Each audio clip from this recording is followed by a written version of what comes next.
Assalamu alaikum students. Today we are going to start the chapter number 6 और chapter number 6 में ये है कि हमने इस चैप्टर को कंप्लीट करना है एज रीड करके, उसकी लैंग्वेज को अंडरस्टैंड करना है, उसमें जो भी कॉम्प्लिकेटेड वर्ड्स हैं उसको एज ट्रांसलेट करके उसको इजीली अंडरस्टैंड करेंगे। और लास्ट में इस चैप्टर की जो भी एक्सरसाइज है उस एक्सरसाइज में हमने शॉर्ट आंसर्स और लॉन्ग आंसर्स और स्पेशली जो एमसीक्यूज हैं या फिल इन द ब्लैंक्स हैं उनको कवर करना है कि एग्जैक्टली वो उनमें कॉन्सेप्ट क्या है या वो जो स्पेसिफिक क्वेश्चन है वो कहाँ से अराइज है।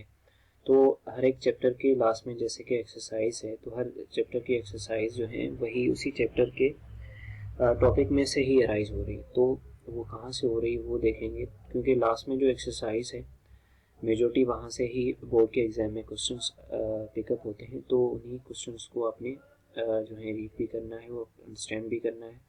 और अगर आप इस चैप्टर को अच्छे से समझ सकेंगे, अगर इस चैप्टर को आप अच्छे से रीड करेंगे तो आपको आइडिया हो जाएगा कि ये जो स्पेसिफिक चैप्टर की इन में क्वेश्चन है वो कहाँ से किस टॉपिक में से निकला है। सो आइए स्टार्ट करते हैं कि chapter number 6 enzyme. First of all जैसे कि स्टार्ट करते हैं मेटाबॉलिज्म से कि मेटाबॉलिज्म क्या होता है। Life is another name of activity, therefore thousands of chemical reactions take place in the body of organism.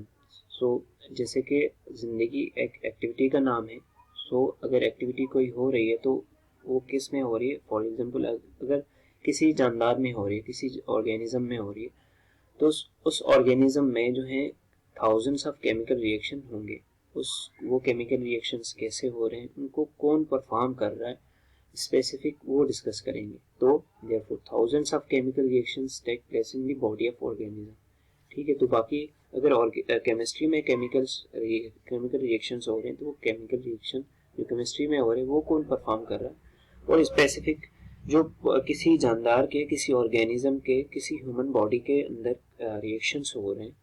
ठीक है, तो रिएक्शंस हो रहे हैं, फॉर एग्जांपल डाइजेशन है या रेस्पिरेशन है या बाकी जो सारे प्रोसेस है, तो वो जो केमिकल रिएक्शंस हैं वो कौन परफॉर्म कर रहा होता है। तो स्पेसिफिकली जो यहाँ पे डिस्कस करेंगे। यहाँ पे these reactions of an organism are collectively called metabolic reactions.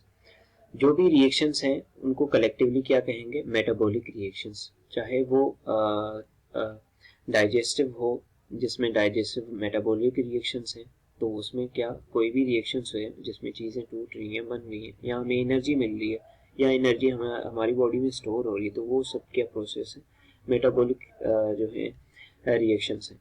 And this phenomena of chemical activity called metabolism. ठीक है, जो हमारी केमिकल बॉडी में केमिकल रिएक्शंस हो रहे हैं उसको मेटाबॉलिक रिएक्शंस हो रहे हैं, और जिस प्रोसेस के थ्रू, जिस फिनोमेना के थ्रू ये केमिकल रिएक्शंस हो रहे हैं उसको ओवरऑल क्या कहेंगे, मेटाबॉलिज्म कहेंगे। The metabolic activities are always of two types, either constructive or destructive. तो हमने देखा कि मेटाबॉलिज्म क्या है। Metabolism are the chemical reactions that take place inside the body of a organism और बॉडी ऑफ अ लिविंग और body of a human. तो हमने देखा कि मेटाबॉलिज्म के दो टाइप्स हैं, आइदर कंस्ट्रक्टिव और डिस्ट्रक्टिव। डिस्ट्रक्टिव और कंस्ट्रक्टिव का मतलब क्या है, आइए समझते हैं कि in constructive reactions large molecules are formed to form a structure of a cell or body। मतलब कि कंस्ट्रक्टिव रिएक्शन में चीजें जो हैं बनेंगी, कंस्ट्रक्ट होंगी, नई चीजें बनेंगी, ताकि उसका फायदा क्या होगा, वो क्यों बन रही, ताकि जो अल्टीमेटली बॉडी की स्ट्रक्चर है वो बन सके, या बॉडी को किसी चीज की जरूरत है वो बन सके, या जो बॉडी में एनर्जी का स्टोर है वो हो सके। सो कंस्ट्रक्टिव रिएक्शंस क्या हैं, जिसमें large molecules are form. So these reactions are called anabolic reactions and this type of metabolism is called anabolism. So anabolism simply क्या है, anabolism are the constructive reactions in which large molecules are formed. So उसको क्या कहेंगे, anabolism. So simply constructive reaction क्या है, constructive reactions है anabolism, constructive reaction जिसमें large molecules जो हैं बनेंगे। तो हमने देख लिया कि जिस प्रोसेस में, जिस टाइप के मेटाबॉलिज्म में चीजें बन रही हैं उसको क्या कहेंगे, metabolism. So metabolism it is a process in which large molecules are formed from small molecules. In other, on contrary, the destructive reaction in which large molecules break down into small molecules to produce energy or to utilize further or to discard called metabolic reactions. अब जो second type of metabolism है वो है catabolism. तो catabolism में क्या है, तो कैटाबॉलिज्म में ये होता है कि प्रोसेस जो हमारी बॉडी में चीज़ें स्टोर्ड हैं या एज अ जो भी प्रोडक्ट स्टोर हैं, लार्ज मॉलिक्यूल्स स्टोर हैं, वो क्या होंगे, ब्रेक होंगे, मतलब कि डिस्ट्रक्टिव होंगे, डिस्ट्रक्ट होंगे, ब्रेक होंगे. तो लार्ज मॉलिक्यूल्स यहाँ पे ब्रेक होंगे, कन्वर्ट होंगे स्मॉल मॉलिक्यूल्स में. उसकी नीड क्या है कि लार्ज मॉलिक्यूल्स ब्रेक हो रहे हैं स्मॉल में. इसका सिग्निफिकेंस ये है कि फॉर एग्जांपल एक प्रोटीन का मॉलिक्यूल है या एक शुगर का मॉलिक्यूल है, वो क्या है, लार्ज मॉलिक्यूल है. अगर वो लार्ज मॉलिक्यूल ब्रेक हो तभी हमें क्या मिलेगी, एनर्जी मिलेगी. So large molecules are break into small molecules to produce energy और रीयूटिलाइज फर्दर और डिस्कार्ड. या तो वो रीयूटिलाइज होगा या उसको बॉडी से एलिमिनेट किया जाएगा. So this type of metabolic reaction is called anabolism. So anabolism क्या है, anabolism are destructive reaction in which large molecules are break into small molecules to produce energy. ठीक है, एनर्जी प्रोड्यूस होगी या उसको दोबारा से यूज करके लार्ज मॉलिक्यूल्स बनाए जाएंगे, मतलब कि रीयूटिलाइज होंगे, या उनको इवेंचुअली बॉडी से क्या किया जाएगा, डिस्कार्ड किया जाएगा या एलिमिनेट किया जाएगा. तो this type of anabolism metabolism that is called catabolism. So आगे देखते हैं कि जो केमिकल रिएक्शंस होते हैं उनको स्पेसिफिक कंडीशंस चाहिए होती है. तो specific condition like body temperature है, बॉडी का ब्लड प्रेशर है, तो स्पेसिफिक रिएक्शंस को स्पेसिफिक कंडीशंस चाहिए ताकि वो जो रिएक्शन है वो स्मूथली चल सके. So the chemical reactions require particular conditions to carry down at a proper rate. मतलब कि केमिकल रिएक्शंस जो है उनको स्पेसिफिक कंडीशन चाहिए ताकि वो प्रॉपर तरीके से, प्रॉपर स्पीड से चल सके. फॉर एग्जांपल अगर टेम्परेचर है या प्रेशर है तो वो उनकी स्पेसिफिक सेट पॉइंट है ताकि उस पे स्पेसिफिक बॉडी रिएक्शंस हो सके. लाइक सेट पॉइंट बॉडी का क्या है, टेम्परेचर अगर देखें तो सेट पॉइंट क्या है, 37 degree.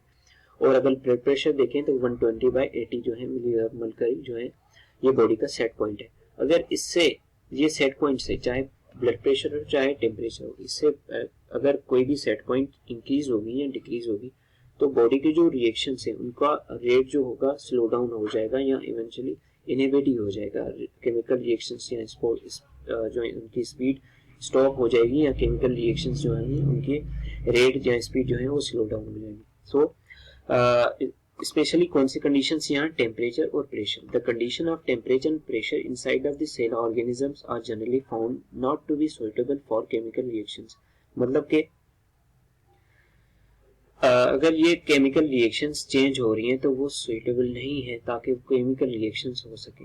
Inside of the body the normal temperature is 37 degree जहाँ पे मेटाबॉलिक रिएक्शंस हो सकते हैं. एंजाइम्स जो है मोस्ट एक्टिव होते हैं, जैसे जहाँ पे एंजाइम्स अपना फंक्शन परफॉर्म कर सकते हैं. And other is pressure. Pressure किसकी बात कर रही है, ब्लड प्रेशर की. So blood pressure that is normal set point is 120/80. These conditions of temperature and pressure are not enough to perform any chemical reactions. Now question arise here, how biochemical or metabolic reactions can occur without altering these conditions. देखिए अगर यहाँ पे ये question arise हो रहा है कि enzyme अगर अपना फंक्शन परफॉर्म कर रहा है तो वो कैसे परफॉर्म कर रहा है. हालांकि यहाँ तक कंडीशन अगर सेट पॉइंट पे है, नॉर्मल है, तो एंजाइम जो है कैसे अपना फंक्शन परफॉर्म कर रहा है. ठीक है, सेट पॉइंट क्या है, टेम्परेचर भी नॉर्मल है, प्रेशर भी नॉर्मल है, तो एंजाइम जो है कैसे अपना फंक्शन परफॉर्म कर रहा है, कैसे बायोकेमिकल रिएक्शंस या मेटाबॉलिक रिएक्शंस हो रहे हैं विदाउट इन कंडीशन को चेंज करते हुए. तो यहाँ पे हमारा क्वेश्चन ये राइज हुआ कि अगर सेट पॉइंट है तो सेट पॉइंट अगर अल्टर नहीं हो रही तो हाउ एंजाइम, बायोकेमिकल रिएक्शंस और metabolic reactions can occur without altering these conditions. In conditions को चेंज करते हुए बगैर एंजाइम्स जो है अपना फंक्शन परफॉर्म कैसे करते हैं. तो इसका जो सिंपल आंसर है नीचे पैराग्राफ में है कि now body requires some facilitators.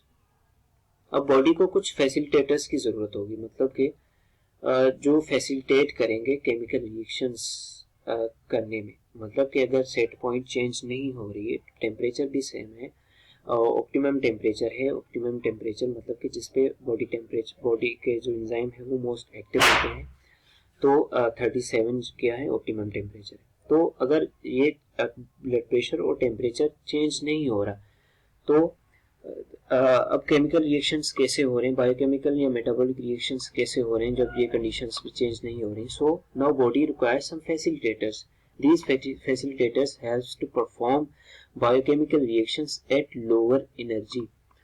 अब जो है एंजाइम क्या करते हैं, enzymes are the facilitators that facilitate to carry out the biochemical और मेटाबॉलिक रिएक्शंस। सो एंजाइम्स क्या हैं, enzymes are also the facilitators that biochemical or metabolic reactions carry out. So these facilitators helps to perform biochemical reactions at lower energy। मतलब कि ये जो facilitators हैं, enzymes हैं, ये अपना बायोकेमिकल रिएक्शंस करेंगे बिल्कुल ही लो एनर्जी पे, या एनर्जी को अगर फॉर एग्जांपल 10 एटीपीज यूज हो रही हैं एंजाइम के बगैर, तो एंजाइम क्या करेगा भाई, कहेगा कि हमें आप 2 एटीपी दे दो, मैं काम कर दूंगा। तो वो 2 एटीपी भी लेके जो है हमारा केमिकल रिएक्शंस पास कर रहा है। मतलब कि एंजाइम ने क्या किया, मेटाबॉलिक रिएक्शन एनर्जी की रिक्वायरमेंट को लो कर दिया। तो बायोकेमिकल रिएक्शंस पहले हाई एनर्जी पे हो रहे थे, जब फैसिलिटेटर्स आए तो फैसिलिटेटर ने क्या किया, एनर्जी की क्वांटिटी को, एनर्जी जो यूटिलाइज हो रही है उसके अमाउंट को लो करके एंजाइमेटिक रिएक्शंस परफॉर्म की। From above discussion in this, it is clear that now that each reaction requires some amount of energy to initiate reaction। अब ये कॉन्सेप्ट क्लियर हुआ कि कोई भी केमिकल रिएक्शन स्टार्ट करने के लिए उसको मिनिमम अमाउंट ऑफ एनर्जी चाहिए। ठीक है, मतलब कि किसी को भी धक्का देने के लिए कुछ आपको पुश तो चाहिए ना, तो यहाँ पे पुश एज अ क्या है, एनर्जी। उस एनर्जी का क्या नाम है, एक्टिवेशन एनर्जी। एक्टिवेशन एनर्जी क्या है, it is the minimum amount of energy required to start a chemical reaction। So this is minimum amount of energy required to start a chemical reaction। This minimum amount of energy is called activation energy। If this amount is high, the difficult will be the reaction। अगर ये activation energy high हो जाए तो metabolic reactions का जो rate है वो down हो जाए। मतलब कि अगर activation energy for example 10 ATP body को देना पड़ रहा है ताकि केमिकल रिएक्शंस हो सके, तो बॉडी को इतनी एनर्जी आएगी कहाँ से जो वो पे कर सके for the sake of chemical reactions. So enzymes आएंगे, एंजाइम कहेंगे कि आप बॉडी को कि आप जो है अपना एनर्जी का जो यील्ड है, आप जो एनर्जी दे रहे हो वो कम दें ताकि आपके रिएक्शंस जो हो सके। In this amount it is high, so difficult will be the reactions. The activation energy needed to break a glucose molecule initially requires energy to 10 ATP molecule। So activation energy क्या है, वो activation energy जो chemical reactions को start करने में के लिए काम आ रही है। सो यहाँ पे एक्टिवेशन एनर्जी ग्लूकोज को ब्रेक करने के लिए कितनी रिक्वायरमेंट है, 2 ATP। सो अगर फॉर एग्जांपल अगर यहाँ पे अगर एंजाइम नहीं होता तो बॉडी को कितनी एटीपीज देनी पड़ती, फॉर एग्जांपल 10 एटीपी। तो 10 एटीपी वो एक्टिवेशन एनर्जी है जो केमिकल रिएक्शन को स्टार्ट करने के लिए बॉडी को देनी पड़ी। अगर एंजाइम्स आ गए तो एंजाइम ने क्या किया, बॉडी को फैसिलिटेट किया ताकि आप एनर्जी की यूटिलाइजेशन, एनर्जी आप जो है केमिकल रिएक्शंस को कम दें। तो यहाँ पे कितनी एटीपी आ गई, 2 एटीपी। सो फैसिलिटेटर ने एक्चुअली किया क्या, इस एक्टिवेशन एनर्जी को डिक्रीज कर दिया। सो नेक्स्ट लेक्चर में हम स्पेशली एक्टिवेशन एनर्जी को भी डिस्कस करेंगे।